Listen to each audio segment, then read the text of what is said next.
दोस्तों नमस्कार। जैसा कि आप लोग देख रहे होंगे ज्ञानोदय स्टडी पॉइंट में आज हम मैथ पढ़ाने वाले हैं।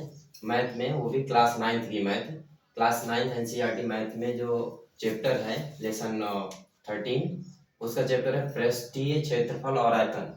तो इस चैप्टर में हम पढ़ने वाले हैं कि इस चैप्टर के सवाल कैसे लगेंगे। सबसे पहले इन सवालों को पढ़ने के पहले हम महत्वपूर्ण सूत्रों के बारे में आज डिस्कस करेंगे। ये उसी के लिए हम स्पेशल वीडियो डाल रहे हैं आप लोगों के लिए, ठीक है। तो ये फार्मूले आप लोग बार बार देख करके आप लर्न कर लोगे, ठीक है। चलते हैं आज के महत्वपूर्ण फार्मूले में, ठीक है।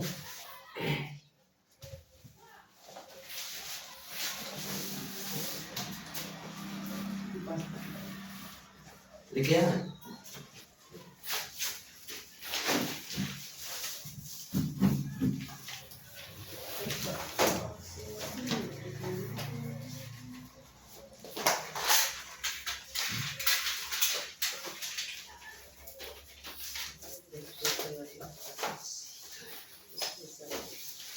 इसके जो महत्वपूर्ण सूत्र हैं, पहले हम घनाभ और घन से पढ़ेंगे। घनाभ और घन,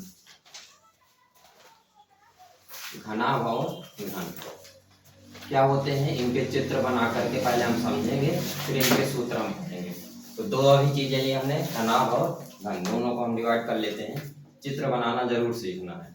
पहले घन का बना लेते हैं। वर्ग जानते हो, वर्ग में दो वर्ग बनाने हैं और दोनों वर्गों को ऊपर नीचे ऐसे रखना है कि वो घनाभ की शक्ल में आ जाए। ये जैसे अभी एक वर्ग है, इसी वर्ग के बीचों बीच एक अपना बिंदी रख लोगे। इस बिंदी से ऊपर अथवा नीचे की ओर खींचते हुए एक और वर्ग बनाना है। तो हम मान लेते हैं यहाँ से आधा करते हुए ऊपर गया, ये ऊपर से फिर इधर गया, बिल्कुल उसी के शक्ल जैसा बनाना है इसको। ऐसे बनाया और ऐसे आए, उसको जोड़ दिया। कुछ नहीं करना, इनके केवल एंगल्स को ज्वाइंट कर देना। जैसे ज्वाइंट करोगे तो ये घन बन जाएगा। क्या बन जाएगा? घन। चूंकि वर्ग से बना है इसलिए वर्ग में चूंकि सभी भुजाएं क्या होती हैं, बराबर होती हैं। मान लेते हैं कि ये भुजा भी देखने में ठीक लग रहा है जी सर, ऐसे ही बनेगा। थोड़ा सा पटरी की हेल्प ले लेना तो और ठीक बनेगा। Yes sir. इसमें से सारी भुजाएं ए और एक भुजा हमारी ये अंदर वाली, यानी कि किसी भी कोने से तीनों भुजाएं हम लिख लेंगे, 1 2 3, किसी भी कोने से, ठीक है। किसी भी त्रिभुज जो बीच का पॉइंट है वहां से हम भुजाओं को गिनना स्टार्ट करते हैं। तो वहां से जब हम भुजाओं को गिन लेते हैं तो इन भुजाओं को गिनने पर इनकी जो भुजाएं हैं आपस में बराबर आनी चाहिए, ठीक है। तो इस प्रकार हम घन का ये तैयार करते हैं। इसी प्रकार घनाभ में क्या होता है, आयत बनाना है, दो आयत बना लेने। आयत कैसा होता है, यहाँ से आ रहा होगा ना वीडियो में। आयत ऐसा होता है,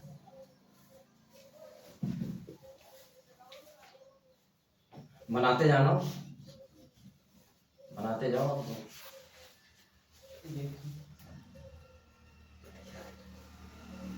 वीडियो में थोड़ा सा फास्ट कलम चला रहा है।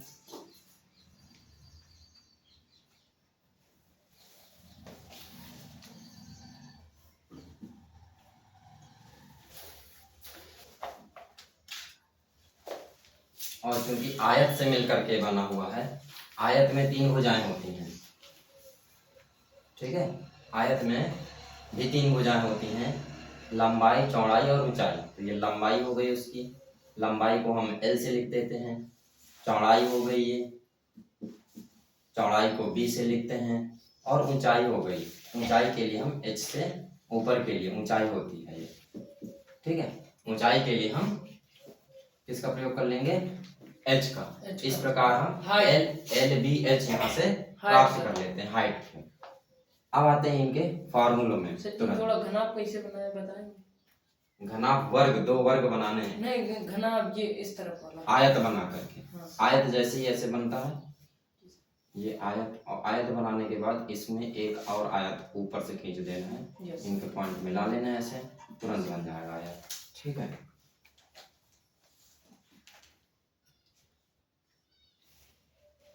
थोड़ा वीडियो को पॉज करो, टाइम लगेगा,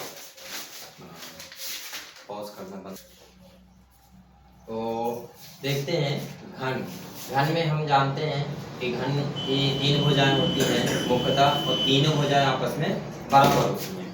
जब तीनों भुजाएं आपस में बराबर होती हैं तो उसके लिए हम घन का क्षेत्रफल कैसे निकालते हैं या आयतन कैसे निकालते हैं, उसके लिए एक सिंपल फार्मूला है। 3 भुजाएं होती हैं, लंबाई चौड़ाई ऊंचाई में तीनों लेकिन बराबर होती हैं। जब बराबर होती हैं इसलिए हम ए का क्यूब ए क्यूब जैसे करते हैं तो घन का क्षेत्रफल या घन का आयतन बन जाता है। इसी प्रकार आता है घन का पृष्ठीय क्षेत्रफल। अब पृष्ठ क्या होता है, तो किसी घन में 6 पृष्ठ होते हैं, गिन लेना है। कैसे गिनोगे, पहला वाला जो दिख रहा है, इधर भी देखते जाएंगे, इधर भी देखते जाओ तुम लोग। तो ये पहला वाला पृष्ठ हो गया, ऊपर का हो गया, एक नीचे का हो गया, यानी 4 तो इसके किनारे किनारे के, एक ऊपर का एक नीचे का। एक डब्बा है ना, ये बॉक्स टाइप में बना है, तो 6 होंगे। तो 6 है इसलिए 6 फलक हैं, इसलिए 6 लगा देंगे। ए स्क्वायर क्यों करते हैं, क्योंकि ये 2 भुजाओं से एक फलक मिलकर के बना होता है। लंबाई और चौड़ाई, ऊंचाई नहीं होती उसकी कुछ, ये तो ऊंचाई होगी तो चौड़ाई नहीं होगी। कहने का मतलब है कि 2 फलकों से बना होता है, इसलिए ए स्क्वायर कर देंगे तो 6a स्क्वायर हमारा घन का पृष्ठीय क्षेत्रफल बनेगा। जो हम चैप्टर पढ़ रहे हैं वो पृष्ठीय क्षेत्रफल का पढ़ रहे हैं, इसलिए पृष्ठीय क्षेत्रफल के उदाहरण समझेंगे। इसके बाद आता है घन का विकर्ण। घन का विकर्ण, विकर्ण क्या होता है आप लोगों को शायद नहीं मालूम है, मैं यहाँ पर खींच के बता दे रहा हूँ। इस भुजा से, यहाँ से नीचे वाली भुजा को मिलाने वाली ऐसे लाइन को यहाँ से यहाँ मिला दो, अथवा यहाँ से ये वाली मिला दो। समझ में आ रही है? तो अंदर अंदर जो कोनों से कोनों को मिलाती हैं लाइनें, उन्हें हम कहते हैं विकर्ण। क्या कहते हैं? विकर्ण। विकर्ण, ठीक है ना। तो विकर्ण कैसे निकालेंगे, तो विकर्ण निकालने का सिंपल सा फार्मूला है, भुजा ले लो इसकी एक और √3 का गुणा करा दो, वही विकर्ण की लंबाई होगी। √3 का गुणा करा दोगे, भुजा हमारी चाहे मीटर में दी हो, चाहे सेंटीमीटर में दी हो, चाहे किलोमीटर में दी हो, कैसी भी दी हो, उसको हम कैसे √3 का सिर्फ गुणा करा लेंगे, वो हमारा विकर्ण इसका निकल आएगा। इसी प्रकार आते हैं घनाभ में। तो घनाभ में क्या होता है, घनाभ में 3 भुजाएं होती हैं आपस में, लंबाई चौड़ाई और ऊंचाई होती है। तो लंबाई, जब घनाभ का पृष्ठीय क्षेत्रफल निकालते हैं, पृष्ठ निकालते हैं, इसके भी पृष्ठ जो होते हैं ना वो 6 ही होते हैं। गिनोगे, पहला, दूसरा, तीसरा, चौथा, पांचवा। लेकिन इसमें एक शर्त है कि 2 लंबाई वाले फलक होंगे, 2 चौड़ाई वाले फलक होंगे। एक ये वाला और वो वाला और ये, यानी कि 4 एक प्रकार से लंबाई और चौड़ाई को मिला के बनेंगे, लेकिन ऊंचाई एक ही होगी उनकी सबकी।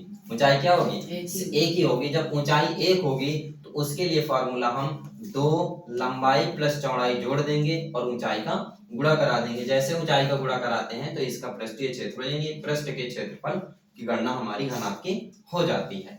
अब आते हैं घनाभ के विकर्ण की लंबाई, यानी घनाभ में ऐसा विकर्ण डाला जाएगा।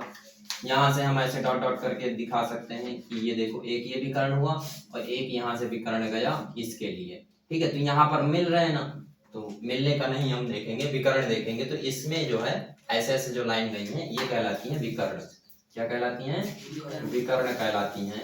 और इन विकर्णों को जब हम ज्ञात करना हो तो सिंपल सा √, लगा दीजिए और लंबाई चौड़ाई और ऊंचाई का स्क्वायर करके जोड़ दीजिए। यही तो लिखा है ना, लंबाई चौड़ाई 3 ही भुजाएं होती हैं, इसलिए मैंने यहाँ पर बता दिया कि 3 भुजाएं होती हैं, इसलिए लंबाई चौड़ाई ऊंचाई की भुजाएं होती हैं, ठीक है। तो इसे नोट करेंगे।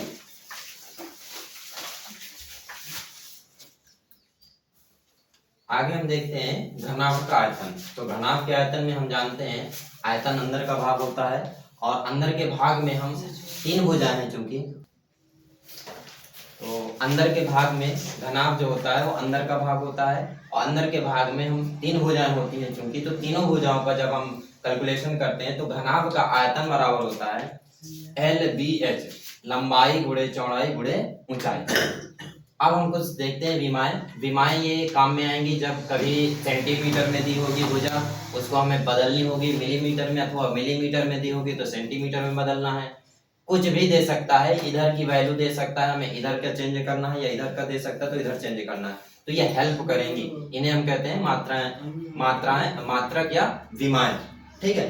तो इनको भी आप लोग देख लोगे, इसको याद कर लोगे, ठीक है। सब मैंने लिख दिया, 1 सेंटीमीटर, 100 सेंटीमीटर, मिलीमीटर, 1 डेसीमी 10 डेसीमीटर के 10 सेंटीमीटर के, और 1 मीटर बराबर 10 डेसीमीटर के बराबर, 1 डेकामीटर होता है 10 मीटर के बराबर होता है, 1 घन सेंटीमीटर होता है 10 के घाते 3 घन मीटर। इसका मतलब क्या है, 1000 है, 10 के घाते 3 यानी 10 में क्यूब है 10 का। हाँ 10 का क्यूब है, यानी कि इसमें से इतने जीरो लगे होंगे, जैसे ये लिखा होता है अपना, तो ये 3 जीरो लग जाएंगे, मतलब 3 जीरो वाला 3 जीरो बढ़ जाएंगे, 1 है, ठीक है। इसी प्रकार 1 घन से डेसीमीटर का होता है 10 के घाते 3 घन सेंटीमीटर, 1 लीटर बराबर, जो हम लीटर दूध वगैरह नापते हैं, आयतन के नापने काम आता है, वो 1000 घन सेंटीमीटर के बराबर होता है, ठीक है।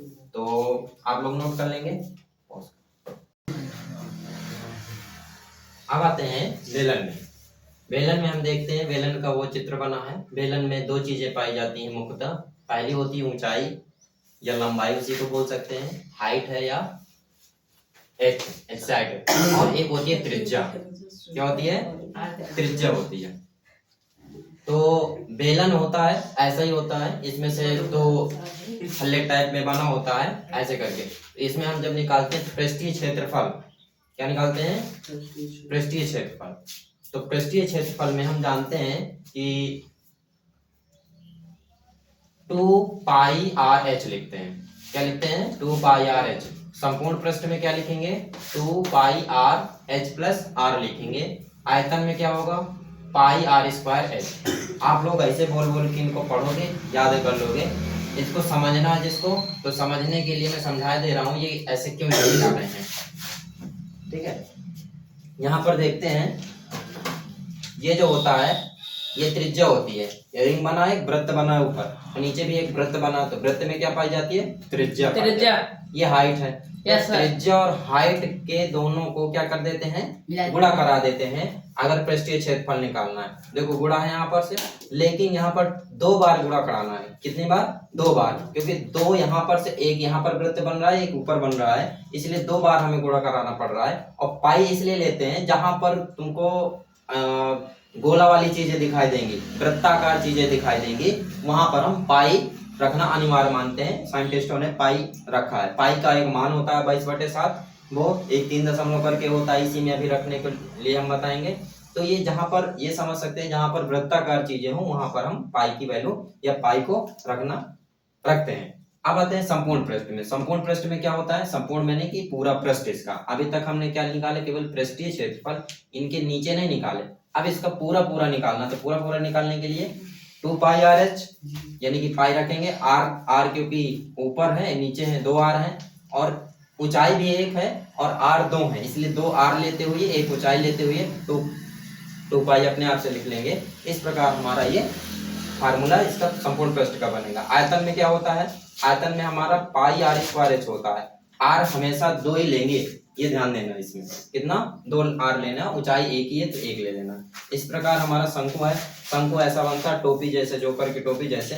इसमें जो किनारे वाली लाइन है उसको तिर्यक ऊंचाई बोलते हैं, साइड वाली लाइन है उसको तिर्यक ऊंचाई बोलते हैं। और ये हाइट है, क्या है, ये हाइट है। हाइट के लिए हम ये सिंपल सी हाइट है, और त्रिज्या इसमें भी है, क्योंकि नीचे क्या बन रहा है, वृत्त बन रहा है। नीचे क्या है, एक वृत्त है, सर्किल है, तो सर्किल में भी त्रिज्या पाई जाती है। तो त्रिज्या हम यहाँ से, ऊंचाई हो गई, ये तिर्यक ऊंचाई हो गई। जब इन्हीं का हम तीनों को आपस में मल्टीप्लाई कराते हैं तो फार्मूला हमारा इस प्रकार निकलते हैं। अगर इसका हमें निकालना, तो यहाँ पर से ध्यान देंगे, यहाँ पर हमारा है एक त्रिभुज बन रहा है। यहाँ पर ये त्रिभुज बन रहा है ना, इधर देखो, ये त्रिभुज बन रहा है इधर। तो त्रिभुज में हमने सूत्र एक बताया था आप लोगों को, ये वाला, ऐसा कुछ बन रहा हो ऐसे। इनकी भुजाएं आपस में क्या दी हैं, एक एच है, एक एच है, एक एल है, और एक है आर, नीचे वाली आर है ना। तो त्रिभुज बन रहा है। तो त्रिभुज बनने के कारण इनके हमने नाम जब बताए होंगे त्रिभुज वाले चैप्टर में, तो इसका बताया होगा कि कर्ण है ये, और ये लंब है, और ये क्या है, आधार है। और इन्हीं का एक सूत्र बताया था, कर्ण का स्क्वायर करके, कर्ण का स्क्वायर, लंब का स्क्वायर प्लस आधार का स्क्वायर, ठीक है। तो इसी फार्मूले को यहाँ पर लिख दिया गया है, सिर्फ और सिर्फ लिख दिया गया है कि तिर्यक ऊंचाई, यानी कि ये कर्ण मानते हुए इसको, ठीक है। तो कर्ण मानते हुए कुछ नहीं किया गया, यहाँ से स्क्वायर हटा करके यहाँ k की जगह l रख करके इसका अंडर रूट कर दिया गया, ठीक है। और यहाँ पर चूंकि l इसमें होता है लंबाई चौड़ाई और कर्ण में लंब और आधार में होता है, लेकिन इसमें नहीं होता। इसमें क्या होता है, तिर्यक ऊंचाई होती है, इसलिए हम तिर्यक ऊंचाई लिख देंगे। अब आता है पृष्ठीय क्षेत्रफल। तो पृष्ठीय क्षेत्रफल में 1/2 करके पृष्ठीय परिधि। पृष्ठीय परिधि क्या होती है, पृष्ठीय परिधि माने ये नीचे की, नीचे का गोला जो होता है, नीचे का गोला, उस गोले को हम पृष्ठीय परिधि कहते हैं। तिर्यक ऊंचाई यानी कि यही वाली तिर्यक ऊंचाई यानी l है, इनका आपस में मल्टीप्लाई। तो परिधि की जब ये सूत्र लिखते हैं तो 2 पाई r और l ऊंचाई है, और 1/2 करके हम इसको 2 से 2 काट देते हैं, तो हमारा जो पृष्ठीय क्षेत्रफल निकलता है वो पाई r l निकलता है, ठीक है। तो ये हमारा वीडियो है सूत्रों का, कुछ सम सूत्रों का। आप लोग बार बार इसको देखोगे और इसमें लाइक कमेंट और शेयर करना, जिसको भी पसंद आए अपने दोस्तों तक जरूर पहुंचाओ।